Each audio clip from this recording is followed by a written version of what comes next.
Politeknik SMI Jakarta. Kami dari kelompok polipropilena ingin menjelaskan tentang composite fiber reinforced polymer atau bisa kita kenal dengan FRP dan teknik pembuatannya. Sebelumnya, perkenalkan, nama saya Marisa Radia Firmansyati dengan NIM 1522015. Saya Ferdinand Lestari dengan NIM 1522009. Dan saya Nadia Avanti Hermawan dengan NIM 1522017. Sebelum mulai, jangan lupa untuk Like, comment, dan subscribe ya.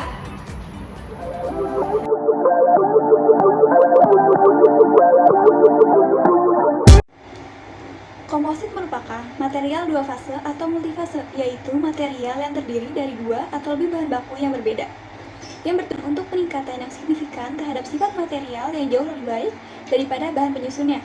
Sifat yang ditingkatkan ini termasuk rasio kekuatan terhadap berat yang tinggi, ketangguhan tinggi, stabilitas dimensi yang sangat baik, daya tahan tinggi dan kekakuan, kekuatan lentur dan ketahanan terhadap korosi, benturan kausan, dan api. Contoh paling awal dari komposit dalam konstruksi yaitu pada tahun 3400 sebelum Masehi.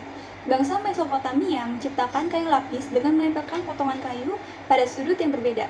Kemajuan-kemajuan dalam ilmu material telah mempercepat pengembangan bahan sintetis sebagai alternatif bahan alami untuk pembuatan komposit dan aplikasinya di beberapa industri termasuk infrastruktur, transportasi, dan komunikasi dari tahun 3400 sebelum Masehi hingga saat ini.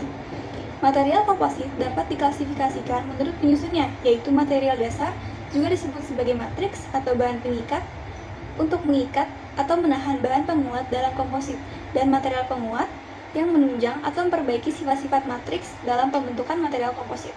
Berdasarkan matriks yang digunakan, material komposit dapat dikelompokkan menjadi metal matriks komposit yang memiliki kelebihan transfer tegangan dan renggangan yang baik, tahan terhadap temperatur tinggi, tidak menyerap kelembapan, tidak mudah terbakar, dan kekuatan tekan dan geser yang baik. Lalu ada keramik matriks komposit yang memiliki keuntungan, dimensinya stabil, bahkan lebih stabil daripada logam, sangat tangguh, bahkan hampir sama dengan ketangguhan besi dari cor. Lalu ada polimer matriks komposit yang memiliki keunggulan antara lain biaya pembuatan lebih rendah, dapat dibuat dalangan produksi massal, ketangguhan baik, tahan simpan, siklus fabrikasi dapat dipersingkat, kemampuan mengikuti bentuk, dan lebih ringan. Berikutnya ada sejarah perkembangan komposit. Dimulai pada tahun 3400 sebelum Masehi, Mesopotamia menemukan kayu lapis atau kayu olahan yang dibuat dengan merekatkan beberapa lapisan fiber kayu tipis dengan kemiringan sudut yang berbeda. Lalu pada tahun 2181 sampai 2055 sebelum Masehi, kartonase dikembangkan. Kartonase adalah jenis bahan yang terbuat dari plester dan linen yang sering digunakan untuk menutupi wajah mumi. Lalu pada tahun 1500 sebelum Masehi, Mesir dan Mesopotamia menggunakan jerami sebagai penguat batu bata dan perahu. Jerami dicacah dan dicampur dengan lumpur untuk pembuatan batu bata menjadi lebih kuat. Pada tahun 1200 sebelum Masehi, bangsa Mongol dianggap sebagai penemu busur komposit, senjata yang kuat dan serbaguna yang memainkan peran penting dalam kesuksesan militer mereka. Selama periode 1870 sampai 1890, resin sintetis pertama dikembangkan yang dapat dikonversi dari cairan menjadi padat dengan polimerisasi. Resin polimer ini diubah dari bentuk cair ke bentuk padat dengan cara pengikatan silang molekul-molekul. Pada tahun 1930-an, pengembangan resin epoksi dan penemuan kain serat kaca yang merupakan tonggak penting dalam sejarah material komposit. Pada tahun 1942, Girgi Ismail membangun perahu pertama yang terbuat dari fiberglass dan resin polyester, yang merupakan perkembangan yang signifikan dalam sejarah perahu fiberglass. Selama fase pengembangan penemuan resin polimer dan serat kaca sekitar tahun 1930-an dan pengembangan serat karbon pada tahun 1960-an meletakkan dasar untuk pembuatan komposit FRP modern. Selama akhir 1970-an dan awal 1980-an, komposit pertama kali digunakan dalam aplikasi infrastruktur di Eropa dan Asia, termasuk jembatan jalan raya pertama di dunia yang menggunakan tendon penguat komposit dan dek jembatan pertama yang seluruhnya terbuat dari komposit. Pada tahun 1990-an, melihat jembatan pejalan kaki menggunakan komposit pertama dipasang di Aberfeldy, Skotlandia. Dek jembatan beton bertulang FRP pertama yang dibangun di McKinleyville, Virginia Barat. Pada tahun 2000-an, nanoteknologi mulai dikembangkan dalam produk komersial. Komposit memainkan peran penting dalam tabung nanokarbon. Tabung nanokarbon curah dapat digunakan sebagai serat komposit dalam polimer untuk meningkatkan sifat mekanik, termal, dan listrik bahan nano dimasukkan ke dalam serat dan resin yang lebih baik yang digunakan dalam komposit baru. Pencetakan 3D pada tahun 2010-an memungkinkan pengguna untuk menghidupkan item apapun yang mereka inginkan di desktop dengan program Computer Aided Design. Perusahaan komposit terjun ke bidang ini dengan mencetak benda-benda 3D dengan serat yang diperkuat. Selanjutnya ada FRP atau Fiber Reinforced Polymer.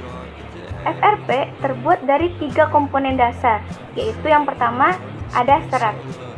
Beberapa jenis serat yang biasanya digunakan yaitu ada serat kaca, serat karbon, serat aramid, serat boron, dan serat basalt. Yang kedua itu ada polimer. Polimer pada dasarnya merupakan senyawa organik yang dibentuk oleh karbon dan hidrogen.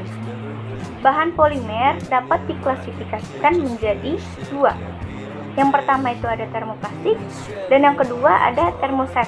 Dan yang ketiga itu ada zat aditif. Bahan aditif atau modifier atau pengubah merupakan bahan yang digunakan sebagai tambahan selama proses pembuatan dan untuk mengubah sifat-sifat material atau tampilan laminasi untuk memenuhi persyaratan desain seperti kemampuan proses atau daya tahan produk. Komposit FRP terdiri dari matriks polimer yang diperkuat dengan serat seperti pada gambar A. Komposit FRP digunakan untuk aplikasi struktural ringan karena sifat mekaniknya yang unggul dan sifatnya yang ringan. Komposit ini dapat dibuat dengan geometri apapun untuk mendapatkan efisiensi maksimum dalam hal pemanfaatan kekuatan material. Selain itu, komposit FRP biasanya tidak korosif secara elektrokimia dan memiliki sifat yang dapat disetel untuk aplikasi tertentu. Komposit dengan penguat serat yang panjang disebut sebagai komposit FRP kontinu seperti pada gambar 3B. Penempatan serat dapat searah atau 2 arah dalam kasus kontinu. Sedangkan komposit dengan penguat serat pendek disebut sebagai komposit FRP terputus-putus pada gambar C. Penempatan serat yang sejajar atau acak untuk komposit FRP terputus-putus. Ketika lebih dari satu serat digunakan sebagai penguat dalam satu matriks polimer, maka disebut sebagai komposit FRP hibrida. Kelebihan dan kekurangan FRP. Kelebihan penggunaan FRP antara lain, yang pertama itu mempunyai kekuatan yang tinggi, yang kedua itu ringan, yang ketiga tahan terhadap korosi, keempat mudah dalam pemasangan, dan yang kelima memerlukan sedikit atau tanpa perancah. Untuk kekurangannya, FRP memiliki kekurangan terutama harganya yang relatif mahal dan dapat mengalami kerusakan secara mekanis akibat benda tajam.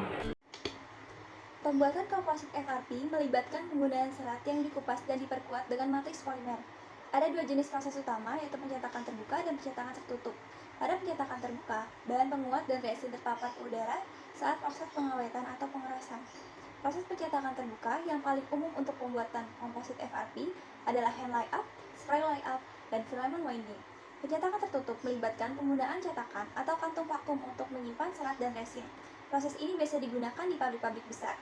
Contoh teknik pencetakan tertutup meliputi compression molding, extrusion compounding, injection molding, pultrusion, resin transfer molding, dan vacuum assisted resin transfer molding. Terdapat beberapa teknik manufaktur yang umum digunakan untuk komposit, diantaranya hand layup, yaitu teknik manual dengan meletakkan lapisan bahan penguat secara manual dan menuangkan resin cair di atasnya. Menggunakan roller untuk mengkonsolidasikan laminasi dan menghilangkan udara terperangkap. Memiliki kelebihan biaya awal relatif rendah, cocok untuk berbagai produk dengan berbagai geometri, tetapi memiliki produksi lambat dan volume penguatan yang rendah. Lalu ada spray layup dengan menggunakan pistol semprot. Roller digunakan untuk menggabungkan serat ke dalam bahan matriks dan menghilangkan gelembung udara. Proses ini lebih tergantung pada operator dan orientasi serat mempengaruhi sifat mekanis produk akhir. Lalu ada filament winding digunakan untuk pembuatan komponen bersimetri seperti pipa, tabung, tangki, dan lainnya, menghasilkan fluksi volume, serat yang tinggi, dan kekuatan spesifik yang tinggi. Serat terus-menerus yang telah direndam resin ditarik di sekitar sebuah mandrel berputar dengan sudut pembungkus yang dikendalikan. Lalu ada compression molding, yaitu teknik cetakan tertutup yang populer untuk produksi cepat dan presisi komponen komposit berkualitas tinggi. Prekus ditempatkan dalam cetakan pemanas terbuka, kemudian dikompresi dengan tekanan hidrolik besar untuk mendistribusikan material secara merata. Selanjutnya ada extrusion compounding. Ini adalah proses manufaktur berkelanjutan yang digunakan untuk komposit seperti batang, lembaran pipa, dan film. Proses ini melibatkan pengumpalan campuran serat dan matriks polimer ke dalam extruder melalui hopper. Skrup pengumpan membawa campuran ini ke depan dan memaksanya melalui cetakan, menghasilkan produk polimer yang diperkuat serat. Polimer dilunakkan dan dilelehkan menggunakan elemen pemanas. Proses ini dapat menciptakan bahan yang kaku dan lembut dengan permukaan akhir yang halus. Selanjutnya ada injection molding. Proses ini melibatkan pengukuran material yang dibutuhkan ke dalam sebuah barel, di mana sebuah skrup menyuntikkannya ke dalam cetakan melalui nozzle. Bahan mendingin dan mengambil bentuk akhirnya di dalam cetakan. Cetakan injeksi dikenal untuk memproduksi komponen komposit 2D yang kompleks dengan presisi tinggi dan waktu siklus yang tepat. Dan ini ada pultrusion. Ini adalah proses berkelanjutan lainnya untuk membuat komposit fiber reinforced polymer atau FRP dengan penampang melintang yang konstan. Dalam pultrusion, lapisan bahan berserat diresapi dengan resin dan kemudian ditarik melalui yang dikontrol suhu. Hal ini menghasilkan profil kontinu yang dipotong sesuai panjang yang diinginkan. Pultrusion menciptakan komposit yang ringan namun berkekuatan tinggi dengan keragaman yang tinggi dan cacat yang rendah. Selanjutnya ada RTM, Resin Transfer Molding. RTM adalah proses cetakan tertutup yang cocok untuk komponen komposit dengan volume sedang. Bahan penguat kering ditempatkan di dalam cetakan tertutup dan resin dengan viskositas rendah diinjeksikan di bawah tekanan sedang. Tekanan tinggi dihindari untuk mencegah perpindahan material penguat. Selanjutnya ada vacuum infusion atau VRTM. Ini adalah versi yang lebih baik dari proses RTM. Bahan penguat yang telah dibentuk sebelumnya disegel dalam kantong vakum dan tabung dengan nilai performa ditempatkan di antara kantong vakum dan wadah resin. Gaya vakum menarik resin melalui tabung berlubang di atas bahan penguat sehingga tidak menyisakan ruang untuk udara berlebih, dengan demikian mengkonsolidasikan struktur laminasi. Automate techniques, teknik otomatis yang muncul menggantikan tenaga kerja manual dalam pembuatan komposit. Contohnya termasuk robotic filament winding atau RFW, di mana robot industri menempatkan serat yang diresapi resin, automated tape layup atau ATL untuk memasang pita prepek, dan automated fiber placement atau AFP untuk struktur pesawat terbang yang besar. Proses otomatis ini dapat menghasilkan komposit dengan kekuatan yang sebanding dengan metode tradisional, mengurangi waktu produksi dan biaya tenaga kerja meskipun memerlukan mesin khusus. Pandangan tentang manufaktur. Produksi komposit selalu menjadi masalah dalam produksi besar. Fokusnya adalah bukan hanya pada pengurangan biaya bahan baku, tetapi juga pada pengurangan biaya produksi. Saat ini, upaya untuk mengurangi biaya produksi komposit FRP lebih berfokus pada otomatisasi selama proses pembuatan. Tantangan tidak hanya teknis, tetapi juga terkait dengan kekurangan pengetahuan dan pengalaman dalam pembuatan komposit yang baru dan berkelanjutan di antara desainer dan produsen komposit FRP. Negara berkembang memiliki tujuan untuk mengadakan uji coba industri yang cepat, meningkatkan ekspor, mencapai kemandirian, dan mengurangi impor guna meningkatkan ekonomi.